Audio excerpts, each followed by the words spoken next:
ಪಟ್ಲ foundation trust Mangaluru ಇದರ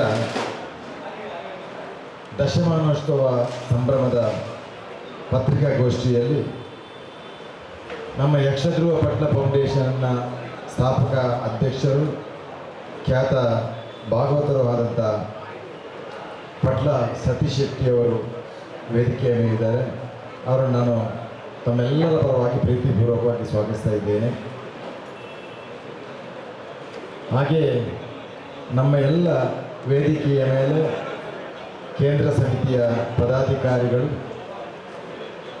ನಮ್ಮ ಘಟಕಗಳ ಅಧ್ಯಕ್ಷರುಗಳು, ಹಾಗೆ ನಮ್ಮ ಯಕ್ಷಧ್ರುವ ಪಟ್ಲ ಫೌಂಡೇಶನ್ನ ಟ್ರಸ್ಟಿಗಳು ತಾವೆಲ್ಲ ವೇದಿಕೆಯ ಮೇಲೆ ಇದ್ದೀರಿ. ತಮ್ಮನ್ನು ಕೂಡ ಪ್ರೀತಿಪೂರ್ವಕವಾಗಿ ಸ್ವಾಗತಿಸ್ತಾ ಇದ್ದೇನೆ. ನಮ್ಮ ಯಕ್ಷಧ್ರುವ ಪಟ್ಲ ಫೌಂಡೇಶನ್ನ ಎಲ್ಲ ಘಟಕಗಳ ಸದಸ್ಯರುಗಳು ತಾವೆಲ್ಲರೂ ಇದ್ದೀರಿ. ತಮ್ಮನ್ನು ಕೂಡ ಪ್ರೀತಿಪೂರ್ವಕವಾಗಿ ನಾನು ಸ್ವಾಗತಿಸ್ತಾ ಇದ್ದೇನೆ.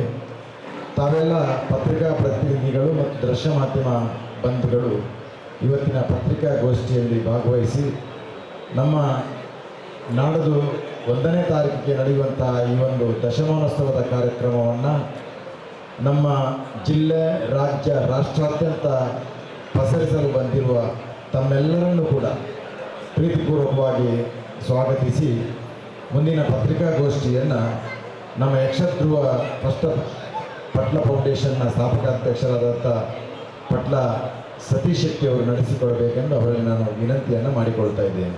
ಎಲ್ಲ ಪತ್ರಿಕಾ ಮಾಧ್ಯಮ, ದೃಶ್ಯ ಮಾಧ್ಯಮದ ಬಂಧುಗಳಿಗೆ ಹೃತ್ಪೂರ್ವಕವಾದ ಸ್ವಾಗತ. ಯಕ್ಷಧ್ರುವ ಪಟ್ಲ ಫೌಂಡೇಶನ್ನ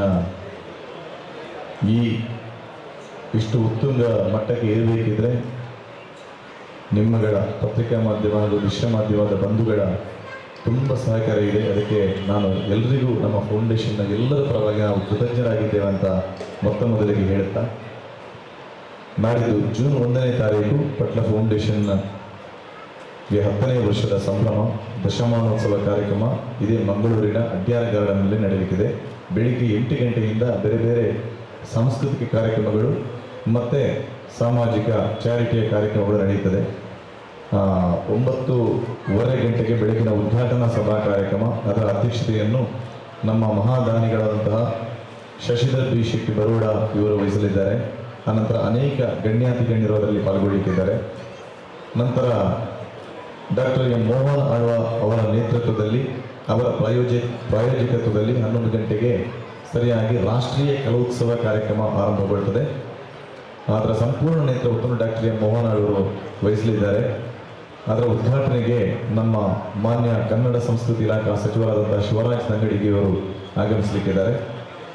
ಆನಂತರ ಅದು ಮುಂದುವರಿದು ಅದರ ಮಧ್ಯದಲ್ಲಿ ಬೇರೆ ಬೇರೆ ಟ್ರಸ್ಟಿಗಳ ಗೌರವಾರ್ಪಣೆ, ಆಮೇಲೆ ಕಲಾ ಗೌರವಾರ್ಪಣೆಗಳೆಲ್ಲ ನಡೆಯಲಿಕ್ಕಿದೆ. ಮಧ್ಯಾಹ್ನದ ಸಭಾ ಕಾರ್ಯಕ್ರಮದ ಅಧ್ಯಕ್ಷತೆಯನ್ನು ನಮ್ಮ ಮಹಾದಾನಿಗಳಲ್ಲಿ ಓರ್ವರಾದಂತಹ ನಮ್ಮ ಹೆಮ್ಮೆಯ ಡಾಕ್ಟರ್ ಕೆ ಪ್ರಕಾಶ್ ಶೆಟ್ಟಿ ಅವರು ವಹಿಸಲಿಕ್ಕಿದ್ದಾರೆ, MRG ಗ್ರೂಪ್ಸ್ನ ಚೇರ್ಮನ್. ಆಮೇಲೆ ಬೇರೆ ಬೇರೆ ಗಣ್ಯಾತಿ ಗಣ್ಯರು, ದಾನಿಗಳೆಲ್ಲ ಆ ಕಾರ್ಯಕ್ರಮದಲ್ಲಿ ಪಾಲ್ಗೊಳ್ಳಲಿಕ್ಕಿದ್ದಾರೆ. ನಂತರ ರಾಷ್ಟ್ರೀಯ ಕಲಾ ಸಮ್ಮೇಳನ ಮುಂದುವರಿಯಲಿಕ್ಕಿದೆ ಮೇನ್ ವೇದಿಕೆಯಲ್ಲಿ. ನಂತರ ಸಂಜೆ 5:30ಕ್ಕೆ ಮಕ್ಕಳ ಸಮಾರೋಪ ಸಭಾ ಕಾರ್ಯಕ್ರಮ, ಅದರ ಅಧ್ಯಕ್ಷತೆಯನ್ನು ನಮ್ಮ ಟ್ರಸ್ಟಿನ ಗೌರವಾಧ್ಯಕ್ಷರು, ಮಹಾದಾನಿಗಳು ಆದಂತಹ ಗೌರವಾನ್ವಿತ ಡಾಕ್ಟರ್ ಕನ್ಯಾನ ಸದಾಶಿವ ಶೆಟ್ಟಿಯವರ ನೇತೃತ್ವದಲ್ಲಿ ಆ ಸಭಾ ಕಾರ್ಯಕ್ರಮ ನಡೆಯಲಿಕ್ಕಿದೆ. ಅದರಲ್ಲೂ ಗಣ್ಯಾತಿ ಗಣ್ಯರು, ದಾನಿಗಳೆಲ್ಲ ಆ ಸಮಾರೋಪ ಸಭೆಯಲ್ಲೂ ಪಾಲ್ಗೊಳ್ಳಲಿಕ್ಕಿದ್ದಾರೆ. ವಿಶೇಷವಾಗಿ ಆ ದಿವಸ ಅವರ ಸಮಯ ಏನು ನಿಗದಿಯಾಗಿಲ್ಲ. ನಮ್ಮ DCM DK ಶಿವಕುಮಾರ್ ಅವರು ಕೂಡ ಆ ಸಭೆಯಲ್ಲಿ ಪಾಲ್ಗೊಳ್ಳಲಿಕ್ಕಿದ್ದಾರೆ ಅಂತ ಹೇಳಲಿಕ್ಕೆ ಸಂತೋಷ ಪಡ್ತೇನೆ. ಆನಂತರ ಬೇರೆ ಬೇರೆ ಕಾರ್ಯಕ್ರಮಗಳು ಮಧ್ಯದಲ್ಲಿ ಅದೇ ವೇದಿಕೆಯಲ್ಲಿ ನಡೆಯಲಿಕ್ಕಿದೆ.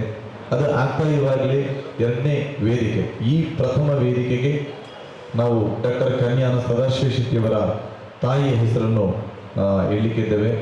ಮತ್ತೊಂದು ವೇದಿಕೆ, ಅದರಲ್ಲಿ ಯಕ್ಷಗಾನ ಸ್ಪರ್ಧೆ ಮತ್ತು ಭರತನಾಟ್ಯ ಪ್ರದರ್ಶನಗಳು ನಡೆಯುತ್ತಿದೆ.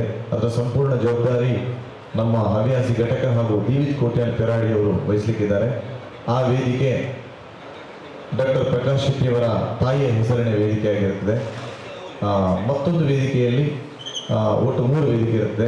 ಅದು ಚೆಲ್ಲಡ್ಕ ಕುಸುಮೋದರ ಶೆಟ್ಟಿಯವರ ತಾಯಿಯ ವೇದಿಕೆ ಆಗಿರುತ್ತದೆ. ಅದರಲ್ಲಿ ಭಜನಾ ಸ್ಪರ್ಧೆ, ಸುಮಾರು 25 ತಂಡಗಳು ಕುಣಿತ ಭಜನಾ ಸ್ಪರ್ಧೆ ಅದರಲ್ಲಿ ನಡೆಯಲಿಕ್ಕಿದೆ. ಅದರ ಜೊತೆಗೆ ಇನ್ಶೂರೆನ್ಸ್ ಆಗಲಿ, ಇನ್ನಿತರ ಬೇರೆ ಬೇರೆ ಕೆಲವು ಚಾರಿಟಿ ಕಾರ್ಯಕ್ರಮಗಳು, ಅಶಕ್ತರಿಗೆ ಧನ ಸಹಾಯ, ಗೃಹ ನಿರ್ಮಾಣಕ್ಕೆ ಧನ ಸಹಾಯ, ಇನ್ನಿತರ ಅನೇಕ ಚಾರಿಟಿ ಪ್ರೋಗ್ರಾಮ್ಗಳು ನಡೀತಾ ಇದೆ. ಇನ್ಶೂರೆನ್ಸ್ಗೆ ದಯವಿಟ್ಟು ಇದನ್ನು ಪ್ರತ್ಯೇಕವಾಗಿ ತಾವುಗಳದ್ದು ಪಸರಿಸಬೇಕಾಗಿ ಮಾಧ್ಯಮ ಬಂಧುಗಳಲ್ಲಿ ವಿನಂತಿ ಮಾಡ್ತಾ ಇದ್ದೇನೆ. ಯಾಕಂತ ಹೇಳಿದರೆ ಆಕ್ಸಿಡೆಂಟಲ್ ಇನ್ಶೂರೆನ್ಸ್ ಇದು ಉಚಿತವಾಗಿ ನಮ್ಮ ಫೌಂಡೇಶನ್ ಮಾಡುವಂಥ ಒಂದು ದೊಡ್ಡ ಕೆಲಸ.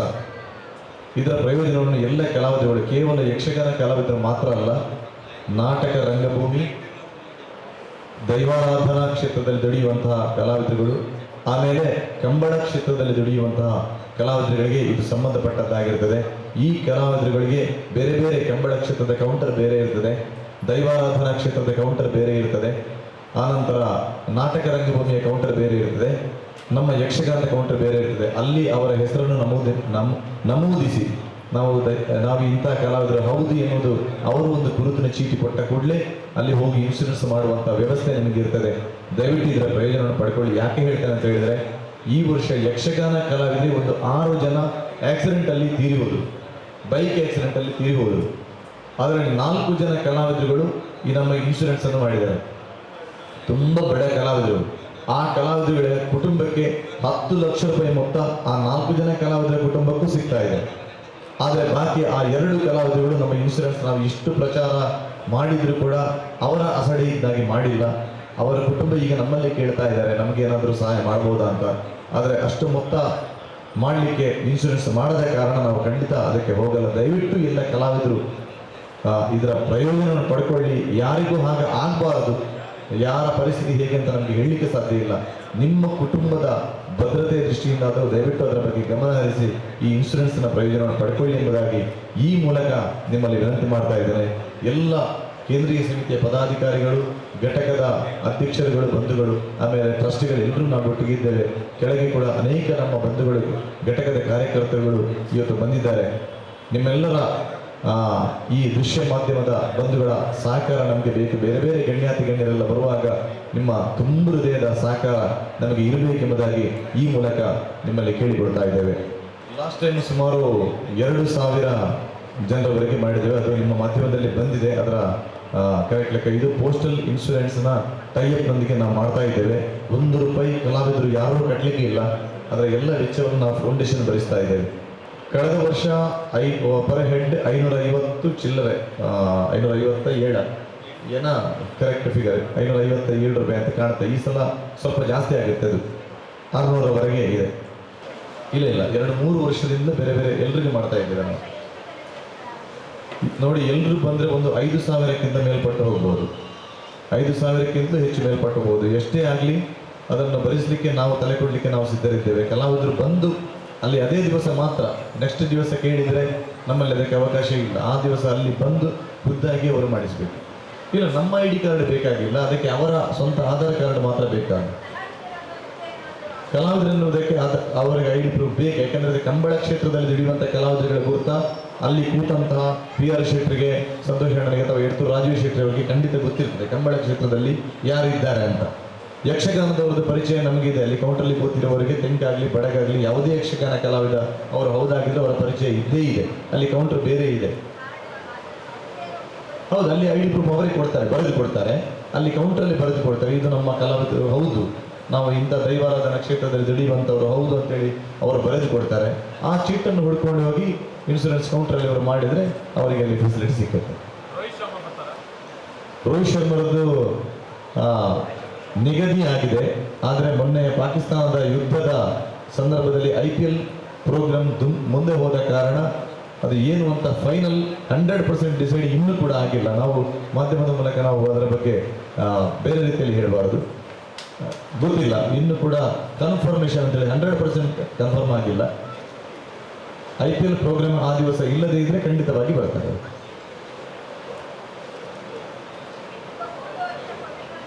ನಾಮಿನಿಯವರ ಆಧಾರ್ ಕಾರ್ಡ್ ಕೂಡ ಬೇಕಾಗುತ್ತೆ. ಇನ್ಶೂರೆನ್ಸ್ಗೆ ಬರುವಾಗ ನಾಮಿನಿಯವರ ಆಧಾರ್ ಕಾರ್ಡ್ ಕೂಡ ಬೇಕಾಗುತ್ತೆ. ಇಲ್ಲ, ಖುದ್ದಾಗಿ ಅವರೇ ಬರಬೇಕು ರಿನಿವಲ್ಗೆ. ಮಾಡ್ತೇವೆ. ಎಲ್ರಿಗೂ ನಾವೇ ಮಾಡ್ತೇವೆ. ಅದು ಪ್ರತಿ ವರ್ಷದ, ಅಂದರೆ ಕೆಲವರಿಗೆ ಗಮನ ಇರಲ್ಲ. ಅವರ ಹೆಲ್ತಿನ ಬಗ್ಗೆ ಕೂಡ ಅಡ್ಮಿಟ್ ಆದರೂ ಕೂಡ ನಮಗೆ ದೂರವಾಣಿ ಮೂಲಕ ಕೇಳ್ತಾರೆ. ಇದು ಆಕ್ಸಿಡೆಂಟಲ್ ಇನ್ಶೂರೆನ್ಸ್, ಅವರ ಭದ್ರತೆಗೋಸ್ಕರ ಮಾಡಿದ್ದು.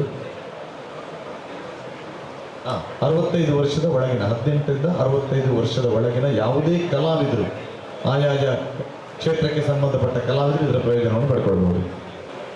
ನೋಡಿ, ಈ ಸಲ 84 ಸರ್ಕಾರಿ ಶಾಲೆಗಳಲ್ಲಿ ಯಕ್ಷ ಶಿಕ್ಷಣವನ್ನು ನಾವು ನೀಡಿದ್ದೇವೆ. 84 ಸರ್ಕಾರಿ ಶಾಲೆ, ಕಾಸರಗೋಡು, ದಕ್ಷಿಣ ಕನ್ನಡ, ಉಡುಪಿ, ಉತ್ತರ ಕನ್ನಡ, ಶಿವಮೊಗ್ಗ ಜಿಲ್ಲೆಯವರೆಗೆ ಅದನ್ನು ವಿಸ್ತರಿಸಿದ್ದೇವೆ. ಚಿಕ್ಕಮಗಳೂರು, ಶಿವಮೊಗ್ಗ ಜಿಲ್ಲೆಯಲ್ಲಿ ಅಲ್ಲಿ ಕೂಡ ತೆಂಕು ಮತ್ತು ಬಡಗುತಿಟ್ಟಿನ ಸುಮಾರು 9,500 ವಿದ್ಯಾರ್ಥಿಗಳು ಇದರ ಪ್ರಯೋಜನವನ್ನು ಪಡ್ಕೊಳ್ತಾ ಇದ್ದಾರೆ. 48 ಶಿಕ್ಷಕರ ನೇತೃತ್ವದಲ್ಲಿ 9,500 ವಿದ್ಯಾರ್ಥಿಗಳು ಅದರ ಪ್ರಯೋಜನವನ್ನು ಈ ವರ್ಷ ಪಡ್ಕೊಂಡಿದ್ದಾರೆ. ಹೌದು, ಈ ಸಲಕ್ಕೂ ನಾವು ವಿಸ್ತರಿಸಿದ್ದೇವೆ. ಅನೇಕ ಅರ್ಜಿಗಳು ನಮಗೆ ಬಂದಿದೆ. ಈ ಸಲ 100 ಸರ್ಕಾರಿ ಶಾಲೆಗಳ ಒಂದು ಯೋಚನೆಯಲ್ಲಿ ಇದ್ದೇವೆ. ಅದರ ಮಾತುಕತೆ ಆಗ್ತಾ ಇದೆ. ಅದು ನಮ್ಮ ಪಣಂಬೂರು ವಾಸುದೇವ ಐತಾಳರು ಅದರ ನೇತೃತ್ವವನ್ನು ವಹಿಸಿದ್ದಾರೆ ಮತ್ತು ದಿವಿತ್ ಕೋಟ್ಯಾನ್ ಪೆರಾಡಿ ಅವರ ನೇತೃತ್ವವನ್ನು ವಹಿಸಿ. ಬೇರೆ ಏನಾದರೂ ಇದೆ ಹೇಳಲಿಕ್ಕೆ ಏನಾದರೂ ಇದ್ದರೆ ಮತ್ತೆ ದಯವಿಟ್ಟು ಅದೊಂದು ದೊಡ್ಡ ವಿಷಯ. ಈ ಸಲದ ಮಹಾಪೋಷಕ ಪ್ರಶಸ್ತಿ ನಮ್ಮ ಜಾಗತಿಕ ಬಂಡರ ಸಂಘಗಳ ಒಕ್ಕೂಟದ ಅಧ್ಯಕ್ಷರಾದಂತಹ ಐಕಳ ಹರೀಶ್ ಶೆಟ್ಟಿ ಅವರಿಗೆ ಯಕ್ಷಧ್ರುವ ಮಹಾಪೋಷಕ ಪ್ರಶಸ್ತಿಯನ್ನು ಕೊಡ್ತಾ ಇದ್ದೇವೆ. ನಾವು ಟ್ರಸ್ಟ್ ಪ್ರಾರಂಭವಾದಾಗಿನಿಂದಲೂ ನಮಗೆ ಅನೇಕ ರೀತಿಯಲ್ಲಿ ಸಹಕಾರ ನೀಡಿ ನನ್ನ ವೃತ್ತಿ ಬದುಕಿನ ಜೀವನದಲ್ಲಿ ಕೂಡ ನನಗೆ ಸಹಕಾರ ನೀಡಿದವರು ಐಕಳ ಹರೀಶ್ ಶೆಟ್ಟಿ ಅವರ ಯಕ್ಷಧ್ರುವ ಮಹಾಪೋಷಕ ಪ್ರಶಸ್ತಿ ಅವರಿಗೆ ನೀಡ್ತಾ ಇದ್ದೇವೆ. ಮತ್ತು ಯಕ್ಷಧ್ರುವ ಪಟ್ಲ ಪ್ರಶಸ್ತಿ ಕುರಿಯ ಗಣಪತಿ ಶಾಸ್ತ್ರಿ, ತೆಂಕುತಿಟ್ಟಿನ ಅಗ್ರಮಾನ್ಯ ಭಾಗವತರು, ಕಟೀಲು ಮೇಳದಲ್ಲಿ ನಿರಂತರ ಸುಮಾರು 50 ವರ್ಷಗಳ ಕಾಲ ತಿರುಗಾಟ ಮಾಡಿದಂಥ ಶ್ರೇಷ್ಠ ಭಾಗವತರು ಕುರಿಯ ಗಣಪತಿ ಶಾಸ್ತ್ರಿ ಅವರಿಗೆ ಯಕ್ಷಧ್ರುವ ಪಟ್ಲ ಪ್ರಶಸ್ತಿಯನ್ನು ನೀಡ್ತಾ ಇದ್ದೇವೆ. ಮತ್ತು ಯಕ್ಷಧ್ರುವ ಕಲಾ ಗೌರವಕ್ಕೆ ಬೇರೆ ಬೇರೆ ಕ್ಷೇತ್ರದಲ್ಲಿ ಸಾಧನೆ ಮಾಡಿದ ಗಣ್ಯರು ಆಯ್ಕೆಯಾಗಿದ್ದಾರೆ. ವೈದಿಕ ಕ್ಷೇತ್ರದಲ್ಲಿ ನಮ್ಮ ಆನಂದವರು ಈಶ್ವರ ಭಟ್ರು, ಮತ್ತು ಮಾಧ್ಯಮ ಕ್ಷೇತ್ರದಲ್ಲಿ ನಿಮಗೆಲ್ಲರಿಗೂ ಗೊತ್ತಿರುವ ಹಾಗೆ ವಿಶ್ವೇಶ್ವರ ಭಟ್ರು, ವಿಶ್ವವಾಣಿ ಪತ್ರಿಕೆಯ ವಿಶ್ವೇಶ್ವರ ಭಟ್ರು, ಮತ್ತು ಭಾರತೀಯ ಸೇನೆಯಲ್ಲಿ ಕರ್ನಲ್ ನಿಟ್ಟೆಗುತ್ತು ಶರತ್ ಭಂಡಾರಿ ಅವರು, ಸಾಹಿತ್ಯದಲ್ಲಿ ಡಾಕ್ಟರ್ BA ವಿವೇಕ್ ರೈ ಅವರು, ಕಲಾ ಸಂಘಟನೆಯಲ್ಲಿ ರಂಗಮನೆ ರಿಜಿಸ್ಟರ್ಡ್ ಸುಳ್ಯ ಇವರು, ಮತ್ತು ಯಕ್ಷಗಾನದಲ್ಲಿ ಬಡಗುದಿಟ್ಟಿನಲ್ಲಿ ಹೆರೆಂಜಾಲ ಗೋಪಾಲಗಾಣಿಗಳು, ಯಕ್ಷಗಾನ ಮಹಿಳೆಯರಲ್ಲಿ ಡಾಕ್ಟರ್ ನಾಗವೇಣಿ ಮಂಚಿಯವರು, ಯಕ್ಷಗಾನ ವೃತ್ತಿ ಜೀವನದ ಯಕ್ಷಗಾನದಲ್ಲಿ ಧರ್ಮಸ್ಥಳ ಮೇಳದ ವಸಂತಗೌಡ ಕಾಯರ್ತಡ್ಕ ಅವರು, ಶಾಸ್ತ್ರೀಯ ಸಂಗೀತದಲ್ಲಿ ವಿದ್ವಾನ್ ಎಂ ನಾರಾಯಣ ಅವರು, ಹರಿಕಥೆಯಲ್ಲಿ ಶಂಕರನಾರಾಯಣ ಅಡಿಗ ಕುಂಬಳೆಯವರು, ಮತ್ತು ರಂಗಭೂಮಿಯಲ್ಲಿ ಲಯನ್ ಕಿಶೋರ್ ಡಿ ಶೆಟ್ಟಿಯವರು, ಭರತನಾಟ್ಯದಲ್ಲಿ ವಿದುಷಿ ಶಾರದಾ ಮಣಿಶೇಖರ್ ಅವರು, ಕಂಬಳ ಕ್ಷೇತ್ರದಲ್ಲಿ ಪ್ರೊಫೆಸರ್ ಗುಣಪಾಲ ಕಡಂಬ ಅವರು, ಯಕ್ಷಗಾನ ಹವ್ಯಾಸಿಯಲ್ಲಿ ದಾಮೋದರ ಶೆಟ್ಟಿ ಮಂಜೇಶ್ವರ್ ಅವರು, ದೈವಾರಾಧನೆಯಲ್ಲಿ ನೋಣಯ್ಯ ನಲಿಕೆ ವಿಟ್ಲ ಹಾಗೂ ಸಂಜೀವ ಪರವ ಚುಕುಡಾಯಿ ಅವರು, ಭಜನೆಯ ಕ್ಷೇತ್ರದಲ್ಲಿ ಲೋಕನಾಥಾಚಾರ್ಯವರು ಇಷ್ಟು ಮಂದಿಗೆ ಕಲಾಗೌರವ ನೀಡಿದ್ದಾರೆ. ಪತ್ರಿಕಾ ರಂಗದ ಎಲ್ಲ ಬಂಧು ಮಿತ್ರರಿಗೆ ಹಾಗೂ ದೃಶ್ಯ ಮಾಧ್ಯಮದ ಎಲ್ಲ ಬಂಧು ಮಿತ್ರರಿಗೆ ನಮ್ಮ ಯಕ್ಷಧ್ರುವ ಪಟ್ಲ ಫೌಂಡೇಶನ್ನ ಈ ದಶಮ ಸಂಭ್ರಮದ ಕಾರ್ಯಕ್ರಮದ ನಿಮಿತ್ತ ಬಂದಂಥ ತಮಗೆಲ್ಲರಿಗೂ ಈ ಮೂಲಕ ನಾವು ಧನ್ಯವಾದಗಳನ್ನು ಅರ್ಪಣೆ ಮಾಡುತ್ತಾ, ತಮ್ಮ ಮುಖಾಂತರ ಈ ಒಂದು ಕಾರ್ಯಕ್ರಮದ ವಿವರಗಳನ್ನು ದೇಶದಾದ್ಯಂತ ಅಲ್ಲ, ರಾಷ್ಟ್ರದಾದ್ಯಂತ ಅಲ್ಲ, ಅಂತಾರಾಷ್ಟ್ರೀಯ ಮಟ್ಟದಲ್ಲೂ ತಾವು ಪಸರಿಸಿ ನಮ್ಮ ಯಕ್ಷಧ್ರುವ ಪಟ್ಲ ಫೌಂಡೇಶನ್ ಟ್ರಸ್ಟನ್ನು ಇನ್ನಷ್ಟು ಉತ್ತುಂಗ ಶಿಖರಕ್ಕೆ ಏರಿಸುವಲ್ಲಿ ತಮ್ಮ ಪಾತ್ರವು ಇನ್ನಷ್ಟು ನಿರ್ವಹಿಸುವಂತಾಗಲಿ ಅಂತ ಹೇಳುತ್ತಾ ತಮಗೆಲ್ಲರಿಗೂ ಶಿರವಾಗಿ ವಂದಿಸುತ್ತಾ ಈ ಕಾರ್ಯಕ್ರಮಕ್ಕೆ ನಾನು ಚುಕ್ಕೆ ನೀಡ್ತಾ ಇದ್ದೇನೆ. ಧನ್ಯವಾದಗಳು.